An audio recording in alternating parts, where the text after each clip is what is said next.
Josue Kapitulo 10. Tagumpay laban sa mga Amorita. Nangyari nga, nang mabalitaan ni Adoni-Sedec na hari sa Jerusalem na kung paanong nasakop ni Josue ang hari at nag-ibang lubos, na kung paanong kanyang ginawa sa Jericho at sa hari ni Yaon, gayon ang kanyang ginawa sa Hai at sa hari ni Yaon, at kung paanong nakipagpayapaan sa kanila ang mga taga-Gabaon, at nang asa gitna nila. Ay natakot silang mainam, sapagkat ang Gabaon ay malaking bayan na gaya ng isa sa mga bayan ng hari, at sapagkat lalong malaki kaysa Hai, at ang lahat na lalaki roon ay mga makapangyarihan.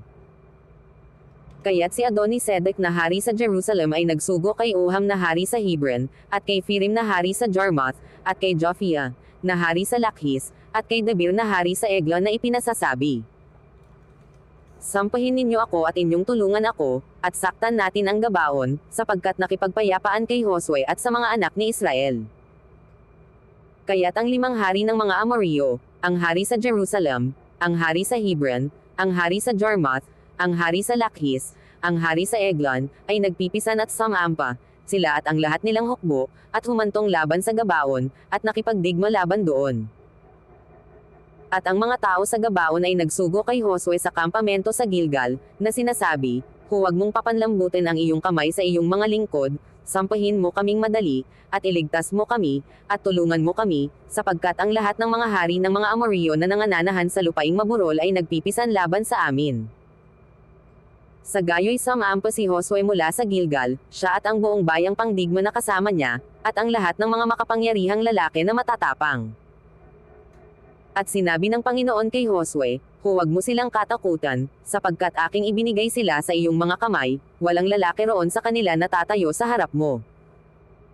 Si Josue nga ay naparoong bigla sa kanila, siya'y sumampa mula sa Gilgal buong gabi. At nilito sila ng Panginoon sa harap ng Israel, at kanyang pinatay sila ng malaking pagpatay sa Gabaon, at hinabol niya sila sa daan na sampahan sa Beth-horon, at sinaktan niya sila hanggang sa Azekah, at sa Maseda. At nangyari, na habang tumatakas sa harap ng Israel samantalang sila'y nasa babaan sa Beth-horon, na binagsakan sila ng Panginoon sa Azekah ng mga malaking bato na mula sa langit, at sila'y namatay, sila'y higit na namatayan sa pamamagitan ng mga batong granizo kaysa pinatay ng mga anak ni Israel sa pamamagitan ng Tabak. Nang magkagayo'y nagsalita si Josue sa Panginoon ng araw na ibinigay ng Panginoon ang mga Amorreo sa harap ng mga anak ni Israel, at kanyang sinabi sa paningin ng Israel, araw, tumigil ka sa Gabaon, at ikaw, buwan, sa libis ng Eshalon. At ang araw ay tumigil, at ang buwan ay huminto, hanggang sa ang bansa ay nakapanghiganti sa kanyang mga kaaway, hindi ba ito nakasulat sa aklat ni Jasher? At ang araw ay tumigil sa gitna ng langit, at hindi nagmadaling lumubog sa isang buong araw.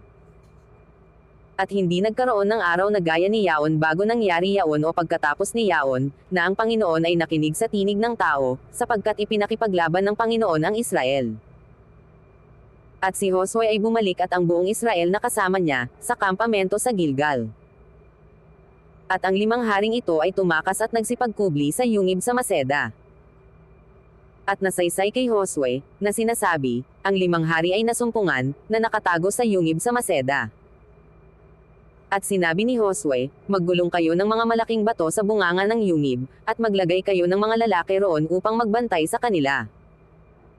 Ngunit huwag kayong magsitigil, inyong habulin ang inyong mga kaaway, at inyong sasaktan ang kahuli-hulihan sa kanila, huwag ninyong tiising pumasok, sa kanilang mga bayan, sapagkat ibinigay sila ng Panginoon ninyong Diyos sa inyong kamay. At nangyari, nang makatapos si Josue at ang mga anak ni Israel ng pagpatay ng malaking pagpatay sa kanila, hanggang sa nangalipol at ang 10 na natira sa kanila ay pumasok sa mga nakukutang bayan. Na ang buong bayan ay bumalik sa kampamento kay Josue sa Maseda na tiwasay, walang maggalaw ng kanyang dila laban sa kanino man sa mga anak ni Israel. Nang magkagayo'y sinabi ni Josue, inyong buksan ang bunganga ng yungib, at inyong ilabas sa akin ang 5 haring iyan sa yungib. At kanilang ginawang gayon, at inilabas ang 5 haring yaon mula sa yungib, ang hari sa Jerusalem, ang hari sa Hebron, ang hari sa Jarmuth, ang hari sa Lakhis, ang hari sa Eglon.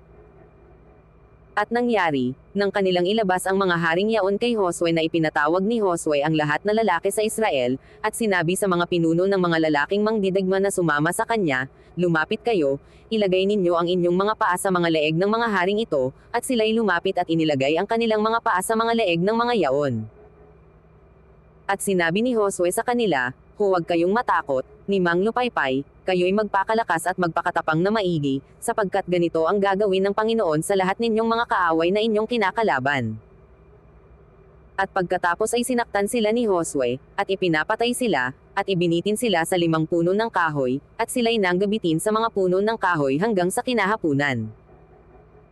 At nangyari sa paglubog ng araw, na si Josue ay nagutos at kanilang ibinaba sa mga punong kahoy, at kanilang inihagis sa yungib na kanilang pinagtaguan, at kanilang nilagyan ng mga malaking bato ang bunganga ng yungib hanggang sa araw na ito.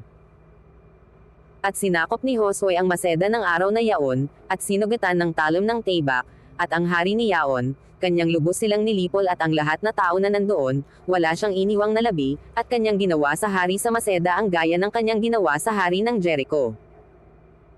At si Josue ay dumaan mula sa Maseda, at ang buong Israel na kasama niya, hanggang sa Libna, at lumaban sa Libna. At ibinigay rin ng Panginoon, 10 ng hari ni Yaon, sa kamay ng Israel, at kanyang sinugatan ng talom ng Tabak, at ang lahat na tao na nandoon, wala siyang iniwan doon, at kanyang ginawa sa hari ni Yaon ang gaya ng kanyang ginawa sa hari sa Jericho.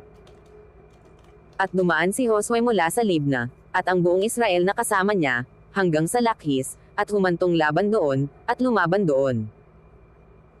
At ibinigay ng Panginoon ang Lakhis sa kamay ng Israel at kanyang sinakop sa 2nd araw, at sinugatan ng talom ng Tabak, at ang lahat na tao na nandoon, ayon sa lahat na ginawa niya sa Libna.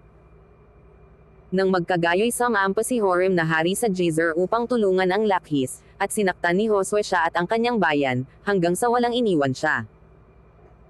At dumaan si Josue mula sa Lakhis, at ang buong Israel na kasama niya, hanggang sa Eglon, at sila'y humantong laban doon, at nakipaglaban doon. At kanilang sinakop ng araw na yaon, at sinugatan ng talom ng Tabak, at ang lahat na tao na nandoon ay kanyang lubos na nilipol ng araw na yaon, ayon sa lahat niyang ginawa sa Lakhis. At sumampa si Josue mula sa Eglon, at ang buong Israel na kasama niya, hanggang sa Hebron, at sila'y nakipaglaban doon. At kanilang sinakop, at sinugatan ng talom ng Tabak, at ang hari ni Yaon, at ang lahat ng mga bayan ni Yaon, at ang lahat na tao na nandoon, wala siyang iniwang nalabi, ayon sa lahat niyang ginawa sa Eglon, kundi kanyang lubos na nilipol, at ang lahat na tao na nandoon. At si Josue at ang buong Israel na kasama niya ay bumalik sa Debir, at nakipaglaban doon. At kanyang sinakop at ang hari ni Yaon, at ang lahat ng mga bayan ni Yaon, at kanilang sinugatan ng talom ng Tabak at lubos na nilipol ang lahat na tao na nandoon, wala siyang iniwang nalabi, kung paano ang kanyang ginawa sa Hebron, ay gayon ang kanyang ginawa sa Debir, at sa hari ni Yaon, gaya ng kanyang ginawa sa Libna at sa hari ni Yaon. Ganito sinaktan ni Josue ang buong lupain, ang lupaing maburol, at ang timugan, at ang mababang lupain, at ang mga tagudtod, at ang lahat ng hari ni Yaon, wala siyang iniwang nalabi, kundi kanyang lubos na nilipol ang lahat na humihinga, gaya ng iniutos ng Panginoon ng Diyos ng Israel. At sinaktan sila ni Josue mula sa Cades Barnea hanggang sa Gaza, at ang buong lupain ng Gosen, hanggang sa Gabaon. At ang lahat ng mga haring ito at ang kanilang lupain ay sinakop ni Josue na paminsan, sapagkat ipinakipaglaban ng Panginoon, ng Diyos ng Israel. At si Josue at ang buong Israel na kasama niya ay bumalik sa kampamento sa Gilgal.